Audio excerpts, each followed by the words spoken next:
Hi, I'm Antonella, a 32-year-old thriving in the world of interior design. Life felt pretty solid, until everything shifted when my brother Jake met Vanessa. Antonella, you won't believe it, I've met the most amazing woman. Jake practically beamed over the phone.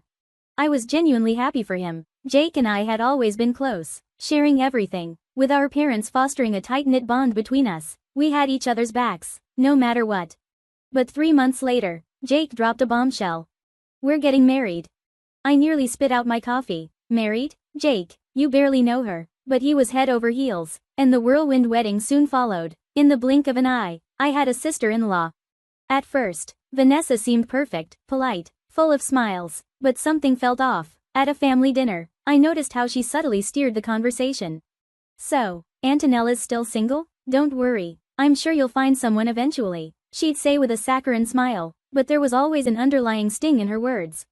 I shrugged it off at first, but the comments kept coming, disguised as concern but always laced with judgment. One day, while helping Mom in the kitchen, I overheard Vanessa talking to Jake. Honey, don't you think Antonella's job is a bit unstable? I'm just concerned about her future. My jaw clenched. I had built my business from the ground up. It wasn't just surviving, it was thriving. The last straw came at Jake's birthday party. Vanessa, accidentally, spilled red wine on my new dress. Oh, I'm so clumsy. But don't worry, it probably wasn't that expensive, right? She said, her smile as sweet as ever. I forced a smile, but inside, I was furious. That night, I vented to my best friend, Megan. I'm telling you, Meg, something is off with Vanessa. Megan nodded. I've noticed it too. The way she looks at you when she thinks no one's paying attention, like you're some kind of competition. I sighed, but Jake's so happy. Mom and Dad think she's wonderful. Am I just being paranoid? Megan shook her head. Trust your instincts. Antonella, keep an eye on her. So that's what I did. I watched as Vanessa subtly inserted herself into every part of our family's life. She offered to help Dad with his finances, critiquing his methods, and even reorganized Mom's kitchen, insisting it was more efficient. But it was Jake's transformation that worried me the most. My once outgoing, independent brother had become quieter, always deferring to Vanessa's opinions. It was like his spark had dimmed, and I couldn't shake the feeling that something was terribly wrong. During a shopping trip with Mom, I finally decided to bring it up. Mom, have you noticed Jake acting differently lately? She hesitated, rearranging the items in her cart. Well, sweetie, he's married now. It's normal for people to change after marriage. But it's not just that. He's like a completely different person. He barely speaks his mind anymore. Mom gave me a soft smile, the kind that said she didn't quite understand. You're just not used to sharing him yet. Give it time. I wanted to believe her. But time only seemed to make things worse. Family gatherings became tense, filled with passive-aggressive comments and uncomfortable silences. I bit my tongue every time Vanessa made a snide remark, hoping to keep the peace. But the pressure was wearing me down. My work started to suffer, and sleepless nights became routine. Then, after an especially harsh family dinner where Vanessa criticized everything from my outfit to my latest design project, I broke down in my apartment. It felt like I was drowning in the chaos she'd created. The phone rang just as the tears started falling. It was Megan. Antonella, are you okay? You seemed really off at dinner. I couldn't hold it in anymore. Every suspicion, every fear, every comment Vanessa had made, I spilled it all to Megan. The way Vanessa had slowly isolated Jake, turned family events into battlegrounds, and made me feel like a stranger in my own home. Megan was quiet for a moment before speaking with a firmness I hadn't expected. This has gone too far. Antonella, you can't just sit by and watch this happen. It's time to dig deeper. Vanessa's not who she seems, and we need to figure out what's really going on. I hung up the phone, feeling a mixture of determination and dread. I loved my family, and I'd do anything to protect them, even if it meant exposing the wolf in sheep's clothing that had infiltrated our lives. But I had no idea how much worse things were about to get. The annual family barbecue at my parents' house was supposed to be a day of fun and relaxation. Instead, it became a nightmare that would haunt me for a long time. Everyone was in the backyard, Dad flipping burgers at the grill, Mom setting out salads, and Jake helping Vanessa adjust her chair. I was chatting with my cousin when Vanessa's sharp voice cut through the air. Antonella, sweetie, could you grab me a drink? You're not doing anything important, right? Vanessa's voice rang out, cutting through the pleasant hum of conversation. I opened my mouth to respond, but before I could, Mom called everyone to eat. The tension was already bubbling beneath the surface. As we sat down to dinner, Vanessa's little jabs continued, her words sharp but coated in sweetness. This potato salad is amazing, Mom, much better than the store-bought one Antonella brought last time. I clenched my fork, trying to stay calm, but I'd had enough. At least I contribute something. Vanessa, what exactly do you bring to these gatherings, besides criticism? The table went still, all eyes were on us, and Vanessa's expression hardened, her lips curling into a tight smile. Well, I bring class, for one thing, something you clearly lack. Before I could stop myself, the words spilled out. Class? Is that what you call being a manipulative bee? Antonella, Jake's voice cut through the air, his shock evident. Vanessa rose from her seat, her eyes glistening with tears that seemed to appear on cue. I can't believe you'd say such awful things after everything I've done for this family, she cried, rushing away dramatically, with Jake quickly following her. I sat there, my chest heaving, the weight of my parents' disappointed stares pressing down on me. Later, as I helped clean up in the kitchen, Vanessa cornered me, her demeanor changing entirely. Her soft smile had vanished, replaced with a chilling sneer. Listen here, you little nobody, Jake is mine now, and soon this family will see you for what you are, a jealous, pathetic person, she hissed, her voice low and venomous. I blinked in disbelief. You're delusional, Vanessa. Before I could react, she grabbed a fistful of my hair, yanking it hard. Pain shot through my scalp as she dragged me into the living room, where Jake was deep in conversation with Dad. Jake, look what your sister did. She attacked me, Vanessa wailed, her voice trembling with false tears. Jake turned, his face a mix of disbelief and anger. Antonella, what the hell? I tried to explain, but my voice was drowned out by Vanessa's sobs, and Jake's mind was already made up. I think you should leave, Antonella. The humiliation burned through me as I gathered my things and stormed out of the house, my heart pounding with frustration and rage. The next day, Megan found me still curled up on the couch in yesterday's clothes, surrounded by empty ice cream containers. She took one look at me and shook her head. That's it, she said firmly, determination flashing in her eyes. We're not letting her get away with this. It's time to fight back. Over the next week, Megan and I began digging into Vanessa's past, determined to expose the truth. What we uncovered shocked us both: inconsistencies in her stories, lies about the prestigious college she supposedly attended, and a company she claimed to work for that didn't even exist. Then, luck struck while we were grabbing coffee. I bumped into Sarah at a local cafe, and as soon as she heard Vanessa's name, her eyes narrowed. Oh, you know Vanessa? How's she doing? Still ruining lives? I blinked in surprise. What do you mean? Sarah didn't hold back. She told me everything.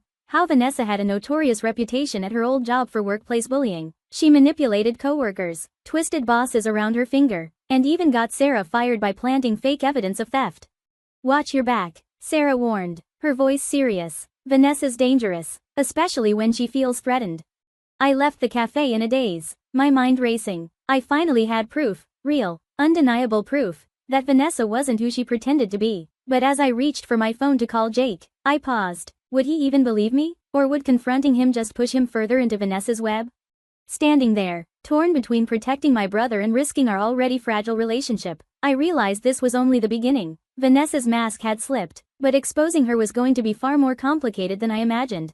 After weeks of internal struggle, I decided to take action. I met with Mike, a private investigator recommended by a client, at a quiet coffee shop.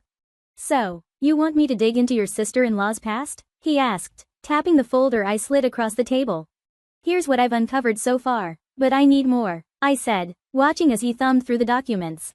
He raised his eyebrows as he skimmed the pages. Your sister-in-law's got more red flags than a carnival. I'll see what I can find. 2 weeks later, Mike called with news that sent a chill down my spine. Antonella, your sister-in-law isn't just a liar, she's a seasoned con artist. She's been linked to multiple identities, fraud charges in 3 states, and here's the kicker. She's using your brother's business to launder money. My stomach dropped. How is she doing that? Fake invoices, ghost employees, the whole 9 yards. Your brother's company is on the verge of collapsing, and he doesn't even know it. I thanked Mike and hung up, my mind spinning. I had to tell Jake, but how could I break this to him without tearing our family apart? Before I could figure out my next move, my phone buzzed with a message from Mom. Family dinner tonight. Vanessa insists. Please come. Perfect. Just what I needed. Dinner that night was thick with tension. Vanessa played her usual part, smiling sweetly, but her eyes were cold and calculating when they met mine. She knew something was off. I could feel it. Jake, honey, why don't you tell everyone about our vacation plans? Vanessa said, her smile strained. Jake cleared his throat. We're thinking of taking an extended trip, probably around 6 months. I nearly spit out my wine. 6 months? What about the business? Vanessa's smile faltered just a bit. Oh, Jake can manage everything remotely, can't you, sweetheart? I could see the strings she was pulling, but Jake just nodded in agreement. After dinner, I pulled Jake aside in the kitchen. Are you sure about this trip? He sighed deeply. Antonella, Vanessa thinks it'll be good for us to get away from everything for a while. I bit back my frustration, realizing how deeply Vanessa had her claws sunk into him. In the days that followed, I reached out to Sarah and other victims I'd uncovered. We formed a support group, exchanging stories and evidence. We need to stop her, Sarah urged during one of our meetings, before she does any more damage. I agreed, feeling a plan start to take shape. I think I have an idea. I spent the next week meticulously gathering all the evidence I could find, but Vanessa wasn't oblivious. She must have sensed something. One evening, as I left my office, I discovered my car's tires slashed. A note on the windshield read, "Back off, or next time it won't just be the tires." I called Megan, my hands trembling. She knows. Megan, Vanessa's figured out that I'm onto her. Megan's tone was resolute. Then we need to act fast, before she can do any more harm. I agreed and started putting my plan into action. I called my parents, Jake, and other extended family members. Emergency family meeting tomorrow night. It's about Jake's safety. As I hung up, doubt began to creep in. Was I making the right choice? What if this backfired? But then I thought about Jake's weary face and Vanessa's manipulative grip on everyone around her. No, this had to be done. The next day dragged on endlessly. I triple-checked my evidence and rehearsed my speech. As evening approached, I received a text from Jake. Vanessa's not feeling well, we might not make it.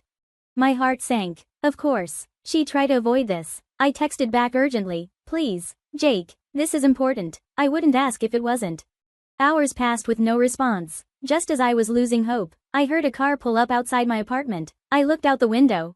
Jake was helping Vanessa out of the car, her face pale and leaning on him dramatically. As Jake and Vanessa stepped into my apartment, the tension in the room was almost tangible. My parents, Megan, Sarah, and a few others were already there, their faces a mix of curiosity and concern. Vanessa seemed taken aback by the gathering. What's going on? Jake asked, his confusion evident. I took a deep breath, steeling myself. Jake, everyone, it's time you knew the truth about Vanessa. Vanessa's eyes narrowed, her voice dripping with disdain. Antonella, you're being absurd. Ignoring her, I pulled out a thick stack of documents and began laying them out on the table. Vanessa, or should I say Amanda, or maybe Lisa, how many identities do you have? Jake's face drained of color as he sifted through the evidence, fraudulent charges, stolen identities, and proof of money laundering through his company. Sarah and the others began recounting their experiences with Vanessa's manipulation and deceit. Vanessa tried to interrupt, her voice rising in desperation. They're lying. Jake, you know me better than this. But Jake's initial disbelief quickly shifted to anger. Is this true? Have you been using my company for money laundering? Vanessa's facade shattered. Her previously sweet demeanor was replaced by a fierce, vindictive rage. You're all fools, Jake. You were so easy to manipulate, and the rest of you are pathetic, she spat. Mom gasped. Dad's fists clenched tightly, and Jake looked devastated. Vanessa made a frantic attempt to flee, but Sarah stepped in front of her, blocking her way. Not so fast. The police are on their way.